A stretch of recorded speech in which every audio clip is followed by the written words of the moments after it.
I am Shruti, Department of Pharmacy, PharmD, Chaitanya Deemed to be University. Today we will discuss adverse drug reactions. What do you mean by adverse drug reactions? WHO defines adverse drug reactions as any response to a drug that is noxious and unintended, which occurs at low doses, normally used in the man for prophylaxis or to treat a disease or for a therapy of a disease. So here different types of ADRs are there. ADR nothing but adverse drug reaction. 4 types of ADRs are there. First one type A, type B, type C and type D. So here type A means augmented reactions, type B means Bezier reactions, type C continued reactions and type D delayed reactions. Type A reactions, that is augmented reactions. Augmented reactions are nothing but these reactions are mainly occurs by the dose of drug or effect of a drug. So reactions are usually the exhibition of the pharmacological effect of a drug. These reactions are produced by the drugs which leads to other diseases. Nothing but when a drug administered to a drug is having more dose. So that leads to obviously higher dose, leads to adverse drug reaction. So reactions which can be predicted from the known pharmacology of the drug. When ADR may be detected, so then what we have to do? We have to decrease the dose or increase the dose based upon the patient condition or situations or severity. So based upon those things only you have to settle a dose. So include all those things. If you are not including all those things, directly you are prescribing a basic drug, then what happens? It leads to increased doses or decreased doses. Then obviously it leads to adverse drug reactions which can be predicted from nothing but by the pharmacology of the drug. So already we know the pharmacology. Then what happened? We are decreasing the dose, either we are increasing the dose. Then what happened? Obviously the ADR may be decreased. So that's why these type A augmented reactions are known as dose dependent reactions. So for examples for type A reactions. So here insulin, when you are administering a insulin to a patient, then it leads to hypoglycemia, and here beta blockers induced bradycardia, and also anticoagulants caused bleeding. When you are giving or when you are administering anticoagulants to a patient in higher amount, obviously it leads to bleeding for that particular patient or person. So these type A reactions are very high. The incidence means occurrence of the disease or occurrence of a particular thing, that is incidence. The incidence of a type A reactions is high. So what you have to do when you suspect this type of type A reactions? So how to prevent this type of type A reactions? By decreasing the dose of a specific drug which is encountered. So here you have to decrease the dose which drug is causing adverse drug reactions. Once you observe the patient prescription which drug is causing ADR, then encounter that specific drug, then you have to decrease the dose. Next one, type B reactions, Bezier reactions. Type B reactions, that is Bezier reactions. These are the hypersensitivity reactions, and these are not dose dependent. So these reactions are often not predictable or preventable in the individual case. For example, penicillin induced hypersensitivity reactions. The rate of this type of ADRs is highly seen. How to prevent this type of type B reactions? So if you encountered a specific or a particular drug in the prescription, then you have to stop that particular drug. So next, type C reactions, continuous reactions. So these reactions are diseases that occur at a higher frequency among exposed patients than those unexposed. For example, 2 patients are there. one patient he administered by the paracetamol 650, one patient there is no drug given to that specific next person. Then what happened here? The reaction of the disease that occurs at a higher frequency among exposed patient. Here the administration of paracetamol for one patient, he is exposed patient. Another one is he is not exposed with that specific drug. Here exposure is main important. Exposure is main important. So here this type of reactions are occurs in exposed patients than those who are not exposed or unexposed, and by the use of long-term medication.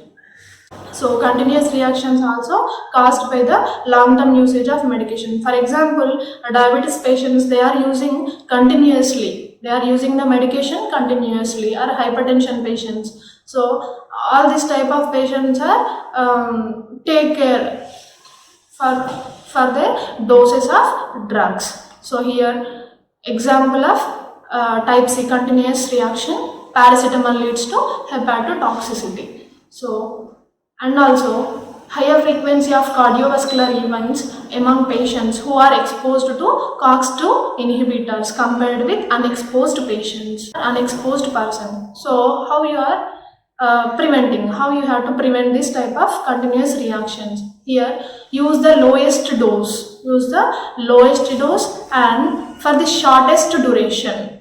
So the duration of drug also, for example, you have to use only 1 to 2 days.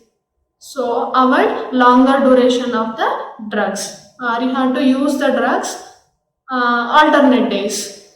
Statins and steroids you have to use alternate days. Next, type D reactions, delayed reactions. So these type of reactions occurs after many years of the treatment. Here delayed means long duration of time. So chronic duration occurs after many years of treatment, can be due to the accumulation of drug or chemicals in the body. So here example, chemotherapy leads to secondary tumors after many years of the chemotherapy.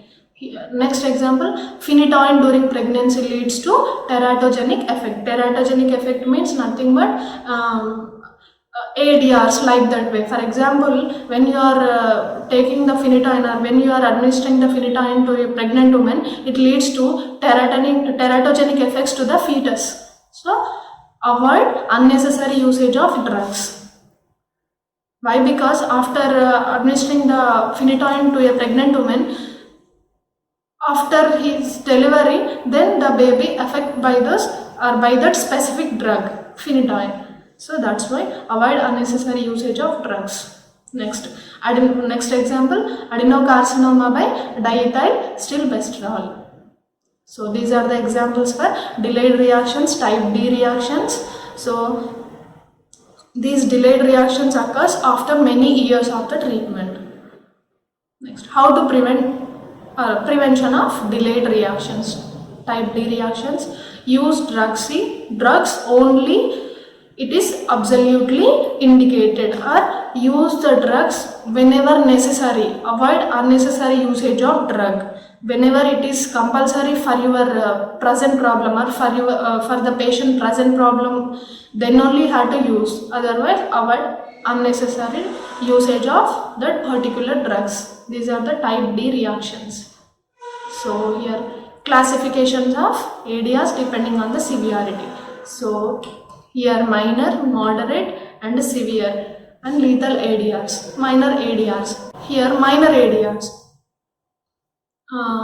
When a patient suffering with minor ADR, then what happened? What you have to do? Give the antidote. Give the antidote for that particular person. And also, if based upon his condition, you have to prolong the hospitalization of that particular person. Next, moderate ADRs. Moderate ADRs need changing of drug therapy, or change in the drug therapy, and prolongation of hospital is required. Next, severe ADRs. These type of severe ADRs are maybe life-threatening ADRs. Next, lethal ADRs. Directly or indirectly leads to death. different types of predisposing factors are there. So patients who have one or more of the following predisposing factors are at high risk of developing an ADRs. First one, polypharmacy. Polypharmacy is nothing but a patient is taking more drugs. So patients are multiple drug therapy are more prone to develop an ADR, either due to an interaction mechanism. The amount of risk associated with multiple drug therapy increases with an increase in the number of drugs administered. Nothing but a patient with polypharmacy or a patient is using more drugs, one or more drugs, he is more prone to get or he is more prone to develop ADRs. Next one, multiple or intercurrent diseases. Patients with multiple diseases are at increased risk of developing an ADRs due to multiple drug therapy for their diseases. Similarly, patients with impaired hepatic or renal status are also at high risk of developing an ADRs. Next, age. Elderly and pediatric patients are more prone to get ADRs, and also elderly patients are more susceptible to ADRs due to the physiological changes with accompanying aging, and also because they often take many drugs for their chronic and multiple diseases. So elderly patients, they are using more drugs. Why? Because they are suffering with more diseases. So race and genetic factors. So this is also one important factor for the occurrence of ADR. So ADRs to some drugs, since all children, especially neonates, differ in their drug handling capacity. Neonates have low drug handling capacity when compared to the adults. For example, Gray baby syndrome with chloramphenicol in the neonates or children's. So next effect, drug characteristics. Some drugs are highly toxic in nature, and patients who are treated with these agents are at increased risk of ADRs. For example, nausea and vomiting is a common ADR seen in patients treated with cytotoxic anti-cancer drugs. So next effect, gender. So women are reported to be more susceptible to ADR than men for a number of reasons. So for example, physiological changes or pharmacokinetic things or pharmacodynamic or hormonal imbalances. So here race and genetic factors. So these race and genetic factors are evident that ADRs are more common in genetically predisposed individuals. For example, patients who are deficient in glucose 6-phosphate dehydrogenase, that is G6PD, glucose 6-phosphate dehydrogenase, are at higher risk of developing hemolysis due to primaquine than those who are not. Role of the pharmacist in the management of ADRs. So here the pharmacist only, the one and only best person, suitable person to manage ADRs or to give the patient counseling or to review the patient situations. Pharmacists play a vital role in detection, prevention and management of ADRs. A pharmacist can also assist to a medical practitioner in the management of ADRs. So here role of the pharmacist in the management of ADRs. So some of the important roles of pharmacist in the management of ADRs are monitoring. First you have to observe the patients, monitoring patients who are at great risk of developing ADRs. So first observe the patients who are having great risk to develop ADR, then monitoring patients who are prescribed with drugs highly causing ADRs. First observe the patient who are at great risk of developing ADR, then observe the patient prescription who are prescribed with drugs highly causing ADRs.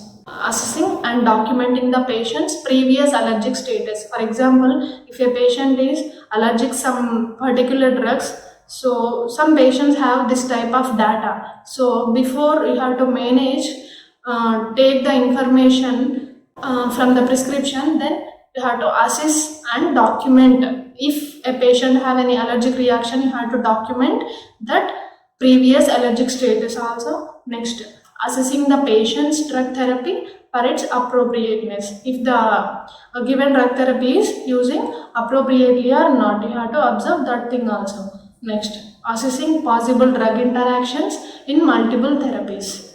And also the pharmacist assess healthcare professionals in the detection, assessment of healthcare professionals. Next, encouraging healthcare professionals in the reporting of ADRs. So during the hospital sessions, doctors or pharmacists or healthcare professionals, they are observing many ADRs.